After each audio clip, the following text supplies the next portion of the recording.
62 లక్షల మంది ప్రజల్లో మెడ్ప్లస్ బ్రాండ్ మెడిసిన్స్ కి మారడం వలన 915 కోట్ల రూపాయలు సేవ్ చేసుకున్నారు. అదే మెడిసిన్స్ అదే క్వాలిటీతో 50 to 80% డిస్కౌంట్. ఆయాసం ఉంది కానీ ఆస్తమా కాదు అంటారు. ఎందుకంటే ఆస్తమా అంటే అది పెద్ద భయంకరమైన రోగం. కరెక్ట్. అవును. సో అంటే అంత టాబులాగా ఆస్తమాను చూస్తారు యాక్చువల్గా. ఆయాసం అంటే ఏంది, ఆస్తమా అంటే ఏంది, అసలు ఆస్తమా ప్రారంభ లక్షణాలు ఎట్లా ఉంటాయి, ఎప్పుడు మనకు ఆస్తమా వచ్చిందని మనం గుర్తించవచ్చు? చాలా మంచి క్వశ్చన్ అండి. ఎందుకంటే మనకి టాబూస్ అయితే ఉన్నాయి. ఎస్పెషలీ ఆస్తమా అంటే యాక్చువల్లీ ఆస్తమా చాలా స్ట్రైట్ ఫార్వర్డ్ కండిషన్. ఆస్తమా అనే డిసీజ్ కూడా అనము, ఇట్స్ అ కండిషన్. మనకి ఏంటంటే లంగ్స్ ఏదో దీనికి రియాక్ట్ అవుతున్నాయి, సిమ్టమ్స్ వస్తున్నాయి, దాన్ని ఆస్తమా అంటాము.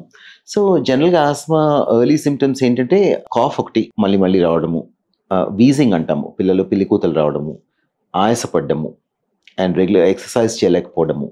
సో ఇవన్నీ కామన్ లక్షణాలు. పెద్ద పిల్లలు ఏంటంటే కొంచెం పరిగెట్టినా, ఎక్సర్సైజ్ చేసినా చేయలేకపోవడము, దగ్గు రావడము, ఉబ్బసం, ఆయాసం రావడం, ఇవన్నీ ఉంటాయి అనమాట. సో ఈ కాంబినేషన్ ఆఫ్ సిమ్టమ్స్ అనమాట. ఇవి పిల్లలు ఉంటే మనం ఓకే డాక్టర్తో చెక్ చేయించుకొని ఇది ఆస్తమానా కాదా చూసుకోవాలి. సో డిఫరెన్షియేషన్ ఎక్కడ ఉంటుందంటే మనకి ఆస్తమా అంటే ఇట్స్ క్రానిక్ కండిషన్, అంటే రికరెంట్గా అవుతూ ఉంటుంది. ఏదో ఫస్ట్ ఎపిసోడ్లో కొంచెం కాఫ్ వచ్చి వీజింగ్ వస్తే దాన్ని ఆస్తమా అనుకోక్కర్లేదు. మనకి ఒక వైరల్ ఇన్ఫెక్షన్ వచ్చినా కూడా దగ్గు, ఆయాసము, వీజింగు రావచ్చు.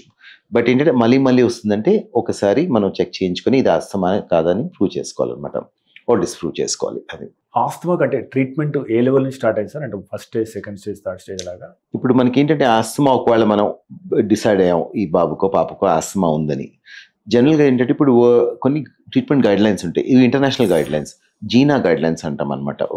ఇది ఇంటర్నేషనల్ అలయన్స్ అనమాట. అందరు స్పెషలిస్ట్ అక్రాస్ ద వరల్డ్ వచ్చి కొన్ని రాసిన గైడ్ లైన్స్ ఉన్నాయి. దాన్ని step 1 to step 5 management levels అంటాం అనమాట. ఆ లెవెల్స్ ప్రకారంగా ట్రీట్ చేస్తాము. మనకి అకేషనల్గా వన్స్ ఇన్ 6 months సిమ్టమ్స్ వస్తే మనం పెద్ద రెగ్యులర్ ట్రీట్మెంట్స్ పెట్టక్కర్లేదు.